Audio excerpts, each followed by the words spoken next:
I'd like to go through some notes. To begin with, I'd like to talk about the specific areas of society I have quite a dislike for, especially the psychiatric despots, fascists, politicians, inquisitors, and drug prohibitionists. Indeed, psychiatric despots are, as Thomas Schatz put it, the modern psychiatric profession is nothing more than a continuation of the Spanish Inquisition. Indeed, we schizophrenics are, in the eyes of society, nothing less than heretics, really. In the Middle Ages, we'd have been called heretics. During the time of Catholic dominion, we'd have been cast out. And even now we're cast out, because the psychiatric despots see us as useless eaters, and promote us as useless eaters, and stigmatize us, and pretty much try and push us to the edge of society. And why? Because they're scared of the truth. All of the truth is in the insane asylums. All of the prophets are locked away in places like Green Lane and other psychiatric institutions, because the psychiatric despots cannot deal with us. And indeed, that leads on to my next gripe, and that is against fascists. Even though I've been described as that way inclined in the media, that's actually a lie. In fact, I'm the most anarchic and anti-fascist person you could ever meet. And psychiatric despots and fascists form one. What's quite interesting is that the establishment hippies of our generation are now fascists. It's incredible how the system has managed to manipulate a subculture that was supposedly based around free love and sharing and love and light and beauty, and they are now a fascist group defending the police state that is being ushered in rather quickly. Politicians, of course, that doesn't even need to be explained much, the corruption within. And indeed, I'm not the kind of conspiracy theorist who will completely bang on about the politicians, because it's quite obvious how corrupt the political system is. Next, the inquisitors. The inquisitors I link with the psychiatric despots, and indeed the continuum of the Spanish Inquisition to the modern psychiatric profession is without break. It is a continuum that works perfectly, and indeed these psychiatrists are nothing less than inquisitors. And historically, the inquisitors I would see as some of my worst enemies, as in those days I'd have probably been seen as a heretic. So indeed, I feel a certain hatred towards the ideals of the Spanish Inquisition, the Venetian Inquisition, the Roman Inquisition, and all of those methods by which the Catholic Church attempted to maintain control, especially through figures such as Torquemada, the main Inquisitioner, who indeed may have actually had links with Ignatius of Loyola, who brought forth the Jesuit order from Los Alumbrados. So there may have been a link between the nascent Spanish Inquisition and the birth of the Jesuits, as although Ignatius of Loyola was briefly in trouble with the Inquisition, he was allowed to be set free, which proves that there may have been some sort of conspiracy going on there. And of course, Ignatius of Loyola was being supported by the Farneses and the Borgias. The Borgias especially were one of the biggest crime families of the era, and the Farneses was a Farnese pope at the time, Pope Paul III, and the Jesuit order was to be rather important to the ideals of the papacy in the 16th century, as Lutheranism and the Protestant Reformation was rising, and a force was needed, a force of military monks was needed to combat the Reformation. And indeed it was Ignatius of Loyola and his Society of Jesus, that we know as the Jesuits, who filled that place. Indeed, we could go on for a long time about the similarities between the psychiatric profession and the Inquisition, but I'd like to refer you to a book called The Manufacture of Madness by Thomas Schatz, which explains the links between the Inquisition and modern psychiatry in a very, very, very thorough way. It's one of those books that must be read. Indeed, at the moment I'm also reading William Reich's Mass Psychology of Fascism, because I believe by reading that I not only gain the idea of what was behind the mass psychology of fascism, but also what was the germinated as the mass psychology of Catholicism, because indeed fascism was a creation of the Jesuit order. It's effectively Jesuitical corporate, a Jesuitical corporate reduction. And indeed Hitler based the SS on the Jesuit order, and there was many discrete connections between Eugene Pacelli, the Pope Pius XII, and the fascist regimes of Hitler, Mussolini, Franco, Tiso, and Pavelic. And indeed, many refer to Eugene Pacelli as Hitler's Pope. But indeed, it was all of the fascist regimes were Jesuitical experiments, just in the same way as communism in the Soviet Union was a Jesuitical experiment. And the Second World War was part of a dialectic. They wished to create a dialectic between the two Jesuit created political structures. We had the fascists and the Nazis on one side of the peg fighting against the Jesuitical communists on the other side. So it was a bloodbath for many reasons: to bring down the population of Europe, to destroy a generation of manhood, and to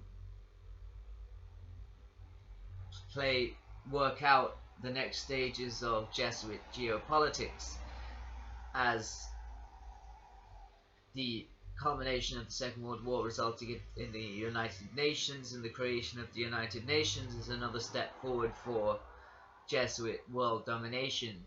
And indeed all of those groups, the United Nations, the Club of Rome, Trilateral Commission, Council of Foreign Relations, Royal Institute of International Affairs, NATO, they're all controlled by the Jesuit order. Anything that is supranational in that regard, anything that is for a one world ideal, is a vehicle by which the Jesuits will use to attempt to create a Jesuitical one world order. It's not a Vatican one world order, it's a Jesuit one world order. The Jesuit, the Illuminati, they control the Vatican. Many of my fellow anti-Jesuit scholars get it wrong because they believe it's the Vatican one world order, when it's not. The Jesuits got control of the papacy in 1814. Every pope since then has been a puppet. It's the Jesuit Illuminati Alumbrados drive for New World Dominion. Of course, linked in with the high Genoese Venetian bloodlines, you know, your Pallavicinis and Orstinis, but they've effectively become part of the Jesuit order itself, so they are not indistinguishable. Thus, it really is just a Jesuit drive thrust for world dominion. And indeed, we shall see what happens. And the aristocratic families of the Jesuit order, the high grade Jesuits, they believe in keeping their blood to a certain amount of purity using Jesuit engineering, and with their pure blood they believe themselves to be the chosen rulers of all mankind, and they believe that the natural social order of humankind is feudalism. And indeed this is why the Vatican is being kept in reserve by the Jesuits, because they know that they can create a feudal system by mixing ultra-aristocracy, ultra-Catholicism in terms of the Vatican, and feudalism, extreme feudalism. Thus, they're being kept in reserve, even though the importance of the White Pope is diminished, as the Black Pope is called the Black Pope because he wears the black robes and he is the Jesuit order, whereas the main Pope, Pope Francis, we call him the White Pope because he wears the white robes, but it is the Black Pope, Arturo Sosa, SJ, who really runs the world from behind the scenes. Indeed, of course, then there's Georgetown University in America, there's tunnels from Georgetown University to the White House, and indeed much of American, both domestic and international foreign policy is decided in those tunnels between Georgetown and the White House. And American foreign policy is pretty much dictated by the resident Jesuits at Georgetown University. And of course after that there's Fordham, Loyola, and various other lesser Jesuit universities, but it is Georgetown that is the most important. But nobody will believe you because they just say the Jesuits they're just this part of the Catholic Church that sets up missionary buildings and healing places, in education and all of this, but it's all a front. All of their missionary setups, all of their education setups, it's all a matter of infiltration, so they can infiltrate more countries and gradually take over the entire earth and usher in the global Jesuit reductions. Indeed, now that the Jesuits have complete control over the papacy, the Curia is completely dominated by Jesuitry. There are no liberal elements, there are no humanist elements, there are no Jansenist elements, there are no Gallican elements, there are no elements that can challenge the Jesuits. Indeed, the most powerful man in the world is from a high Jesuit oligarchical family, Pepe Orsini. Many people believe that Jacob de Rothschild is the most powerful man in the world, but that is not true. It is Pepe Orsini. And the Orsinis can link their family tree back to the Julio-Claudian dynasty, as can the Colonnas and the Torlonias, the three of the families that are high up in the Jesuit oligarchy. And so, even though it is a Jesuit Illuminati Alumbrados drive for world domination, they are still keeping elements from the Roman Empire. And so the theories of Philip K. Dick about time stopping in AD 70 and the Roman Empire still ruling now isn't untrue, even though we're in a new thrust for global dominion by a certain group, the Jesuits and the Illuminati and the Alumbrados. It is still an incarnation of the Roman Empire, because even their thrust is keeping Roman elements by keeping the Vatican around, by keeping the White Pope, and which they need to legitimize their rule over the fiefdoms of Britain and America through the legislation of the 1213 and 1215 concessions that King John gave to Pope Innocent III, giving England its land, its holdings, its population, and then in 1215 the English throne, the Crown Corporation, and the Crown itself. And so there needs to be the White Pope to exist so that there's such a legitimacy could be continued. Even though the White Pope doesn't have any power, that figurehead is needed, as he is owed the land of Britain and America, but in truth it's being ruled by the Black Papacy, by the Black Pope, who is dictating the strings. The White Pope is nothing but a puppet of Arturo Sosa SJ. So it's all a rather complex business when you come to think of it. But indeed, 1814 is the year that everything changed, because between 1534 and 1814 the Jesuits had been doing the bidding of the Catholic Church, so we believe that they'd also become the confessors of monarchs, of cardinals, and through the confessional they were able to become even more powerful than the monarchs and the cardinals, because they now had their secrets. and they could now blackmail them. And this was too much for many of the monarchs in Europe. Even though they were Catholic, they wanted to get rid of the Jesuits because the Jesuit intrigues were becoming too powerful. Indeed, the Jesuits had become too powerful. They'd earned so much money from their Jesuit reductions in Paraguay, but the original decree was that they would send their profits to the Spanish and Portuguese crowns, but they weren't. They were sending all of their profits to the high arch-Jesuit families in Italy, the Pallavicinis, the Aldebrandinis, the Somaglias, the Farneses, the Medicis, the Chigis, the Contis, the Estes, all the ones I mentioned before, Massimo. And this did not go down well with the Spanish and the French and the Austrian and the Portuguese monarchies, so they suppressed them. And therefore, in 1773, Pope Clement XIV suppressed the Jesuits, and he paid for it with his life within a year. And meanwhile, Jesuit Superior General Lorenzo Ricci brought forth Adam Weishaupt, who was a Jesuit and a Jesuit professor of Catholic canon law at a Jesuit university in a Jesuit stronghold of Bavaria. So those who say the Illuminati has nothing to do with the Jesuits are talking hogwash, because they are one and the same. But what Weishaupt did was add to the ultra-Catholic elements a technocratic ideal, an ideal where savants and the priesthood of engineers would support the Jesuit Alumbrados Illuminati drive for global government. Indeed, Lorenzo Ricci had insisted that Weishaupt revive the ideals of the Alumbrados. You see a lot of this in the teachings of Karl Marx. Karl Marx basically codified the ideas of Weishaupt and tried to pass them off as his own, and indeed he was being mentored by the Society of Just Men, or the League of Just Men, who were nothing more than an Illuminati offshoot. But Marxism wasn't quite the same as the Romanized communism that was being put forth by Weishaupt.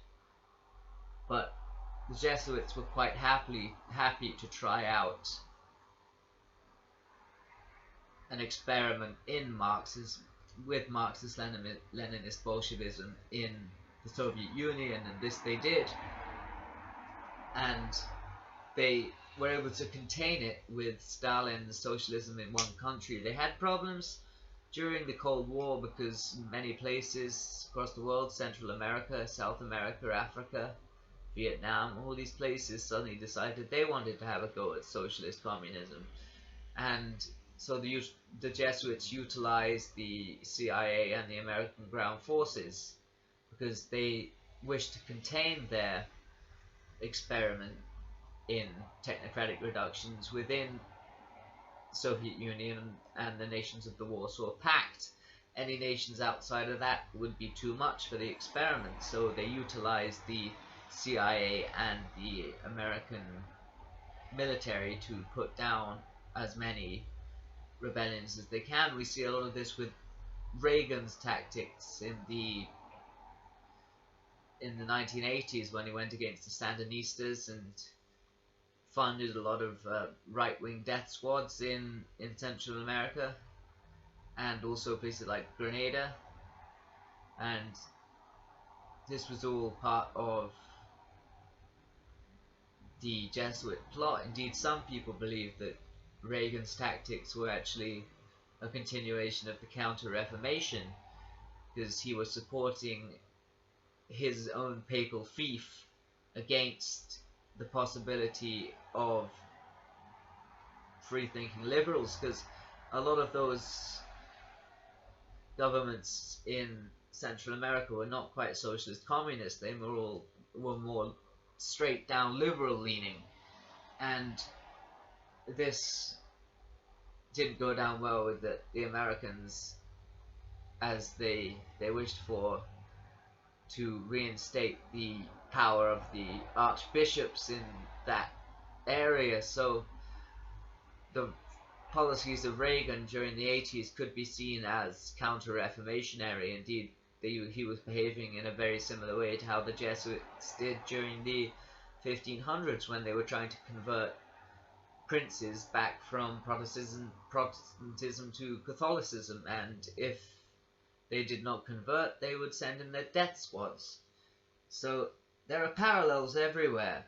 And indeed, of course, you have Operation Paperclip, the bringing of Nazi scientists to America, and indeed MK Ultra was born of Nazi science, and the space program, of course. And then we have the rat lines. The Vatican was funneling Nazis and Ustache and various fascists out of Europe and into South America and Central America, where they would be used to put down communist rebellions. They were utilized as CIA assets in this Cold War against communism. But you notice the experiment of Marxist-Leninist Bolshevism, the Jesuit experiment, was allowed to continue in the Soviet Union because they wished to continue their technocratic experiment, basically, and see what would occur. So they were happy with the Soviet Union to exist. They just didn't want any more socialist communist governments to arise. So they basically had Reagan carrying out the Counter-Reformation. Indeed, the CIA has always been dominated by the sovereign military order of Malta. The Knights of Malta have always dominated the CIA. So the CIA being directly controlled by the Knights of Malta are therefore directly controlled by the Jesuits. And indeed, I saw recently a interview with a CIA officer, and he stated that the Jesuits are the most thorough and incredible intelligence network on earth. And that doesn't really surprise me. But indeed, there's so much collusion between Nazism, Catholicism, and the CIA, beginning with the rat lines and then Operation Paperclip, MK Ultra. None of it can be denied. It's all one conglomerate, and it's all part of the thrust for Jesuitical global dominion. And there are so many different elements that are being put forth into this combine, to use a Ken Kesey's term, the combine. And it's hard for one to explain all the different factions within a short space of time, but we will get there video by video. But I'm going to finish up now and take another coffee and chill out. And so, yeah, I'll fade out now.